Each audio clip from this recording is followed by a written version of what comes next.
Full stop पहली Gujarati female action film.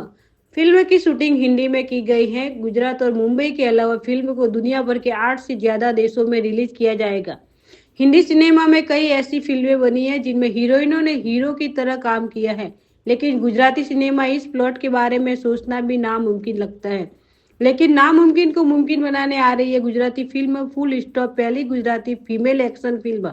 अन्य क्षेत्रीय सिनेमा के साथ कंधे से कंधा मिलाकर चलने वाला cinema comedy, suspense, thriller, crime thriller, action और हॉरर जॉनर की फिल्में लेकर आया है। लेकिन यह फिल्म अलग विषय लेकर आई है। अब तक महिलाओं को पीड़ा को बयां करने वाली कई फिल्में आई हैं, लेकिन महिलाओं अपनी लड़ाई कैसे लड़ती है इस बारे में बहुत कम। દરેક ફિલ્મમાં દરેક વ્યક્તિ સાથે કામ કરવાનો જુદો જ હોય અને એસ્પેશિયલી એક્શન ફિલ્મમાં મને પોતાને વધારે મજા આવે છે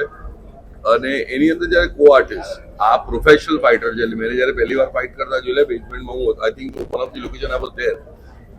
ત્યારે મને ખબર પડી કે એ પોતાના પ્રોફેશનમાં એટલે એક્ટિંગ સાથે એની પાસે એક બહુ કમાલની આર્ટ છે અને બીજી બધી જ મારી કો એક્ટ્રેસીસ કો એક્ટર્સ એક બહુ સરસ મજાનું જેલિંગ હતું અને જ્યારે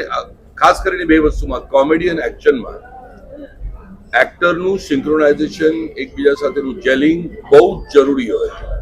નહીતર જો એક્શન ફિલ્મ હોય તો તમે તમારી જાતને અથવા બીજાને ઇન્જર કરી રહ્યો જો સિંક્રોનાઇઝેશન ન હોય તો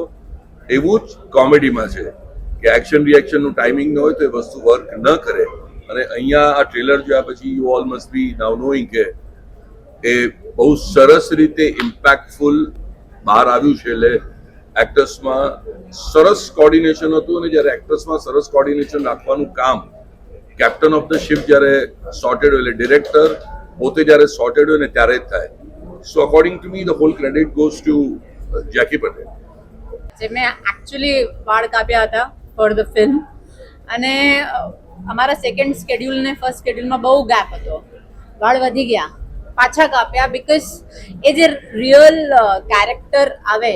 એ વિગમાં ન આવે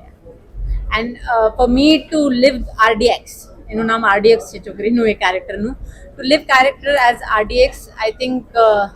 વાળ કાપ્યા મેં બંને વાર અને આઈ થિંક જેટલું ઓથેન્ટિકલી જેટલું ઓનેસ્ટલી આ કેરેક્ટર ભજવી શકાય મેં ભજવ્યું છે. મેડમ રિયલ લાઈફમાં એમએમએ અને મૂવીમાં એમએમએ એ બંનેમાં તમને હાર્ડ કયું લાગ્યું? મૂવી વાળું એમએમએ, કારણ કે તમે એકચ્યુઅલી મારી નથી શકતા સામેવાળાને, okay, and there is a lot of control જે તમારે પ્રેક્ટિસ કરવી પડે વાઇલ યુર શૂટિંગ અને તમે ને તમારા એક્શનવાળા જે ભાઈ છે એ તો સિંકમાં રહેવું જ જોઈએ, પણ કેમેરા અને પછી તમારું ડાયલોગ એ બધું જે શું કહેવાય એની જે સિંકનેસ હોય એ હોવા માટે this is I think more difficult than real life. Real લાઈફમાં તમને કોઈને મારવું હોય તમે મારીને ભાગી જાઓ, પણ you can't hit your actual co actor જે તમારા જોડે એક્શન કરે છે અને એ જે ફોકસ છે કેમેરાનું ત્યાં પ્રોપર લેન્ડ થવું it is very difficult, it is very challenging.